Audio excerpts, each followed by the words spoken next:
En cette période tragique où de violents combats se déroulent en Ukraine, qui fait l'actualité aujourd'hui, mais où malheureusement les guerres, les coups d'État, les agressions, les violations des droits de l'homme sont présents dans nombreux d'autres parties de notre planète. Il n'est pas facile de parler de l'objet de construire un nouveau monde, un monde écosocial qui ne laisse personne derrière. Mais précisément pour cette raison, je pense qu'il est important de s'arrêter et de réfléchir à quel point le slogan que nous avons choisi comme premier thème de l'agenda mondial est vrai. Ubuntu, je suis parce que nous sommes. Comment le service social peut-il aider notre société à prendre soin de la paix, de la santé, du bien-être profond de tous, si chacun de nous ne pense qu'à lui-même, ne se soucie pas des effets de ses actions, si nous construisons même dans l'éducation une culture de la compétition et non de la coopération? Il est certes nécessaire d'être consciente de notre unicité, mais aussi du fait que pour nous réaliser en tant que personnes, nous devons nous rendre disponibles pour les autres. Si nous nous orientons dans la logique de la co-construction, nos individualités avec leurs différences, au lieu de nous diviser ou d'être un motif de tension, deviennent une richesse. Elles nous permettent de nous allier pour atteindre ensemble des objectifs plus grands que ceux que nous pourrions atteindre seuls. Nous construisons ensemble, nous négocions, nous apprenons même à être ouvertement en désaccord sur le contenu, mais de manière dialogique, sans accabler l'autre ou vouloir le détruire. Cette logique fait certainement défaut au niveau des nations. Les identités nationales affirmées risquent de glisser vers le populisme et la prétention de s'enfermer dans des forteresses gardées par des armements nécessaires. Si en revanche le capital utilisé pour la production d'armes était converti en nourriture, en santé, en éducation, le problème de la pauvreté mondiale pourrait être résolu en peu de temps.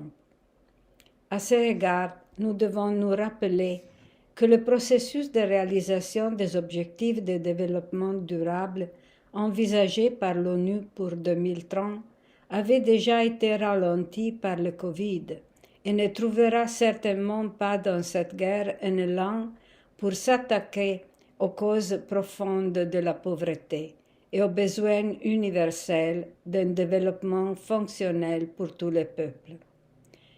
L'éradication de la pauvreté doit aller de pair avec des stratégies qui favorisent la croissance économique et répondent à toute une série de besoins sociaux, notamment l'éducation, la santé, l'égalité, les possibilités d'emploi, tout en s'attaquant au changement climatique et en ouvrant à la préservation de l'océan et des forêts.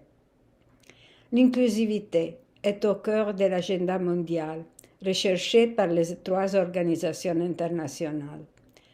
L'inclusivité rappelle la notion d'autonomisation et le principe de non-discrimination. Elle se traduit par la promesse de ne laisser personne derrière et la vision d'un monde juste, équitable, tolérant, ouvert et socialement inclusif dans lequel les besoins des plus vulnérables sont satisfaits. Cet objectif est parfaitement compatible et cohérent avec la mission du travail social. Il fait référence à la nécessité d'inclure tout le monde dans les processus sociaux et véhicule l'idée que les gens ne devraient pas seulement être autorisés à s'épanouir, mais qu'ils devraient avoir une voix et de réelles possibilités de façonner le cours du développement. L'agenda concerne tous les pays et tous les peuples.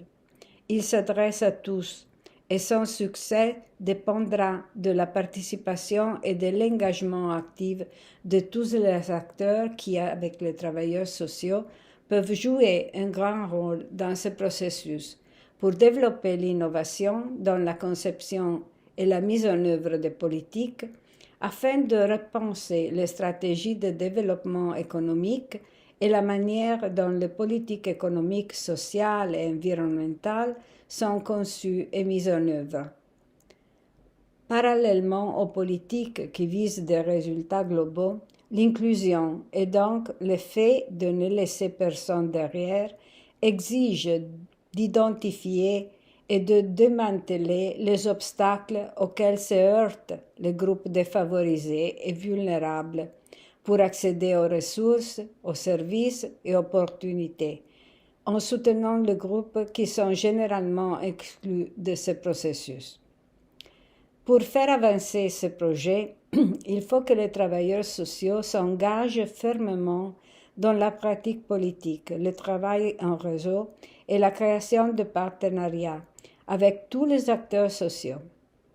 C'est pour cette raison que les 3 organisations internationales, en collaboration avec différents acteurs, dont des agences des Unis, des mouvements sociaux, des réseaux universitaires éducatifs, ont lancé l'idée d'un sommet qui se tiendra du 29 juin au 2 juillet 2022.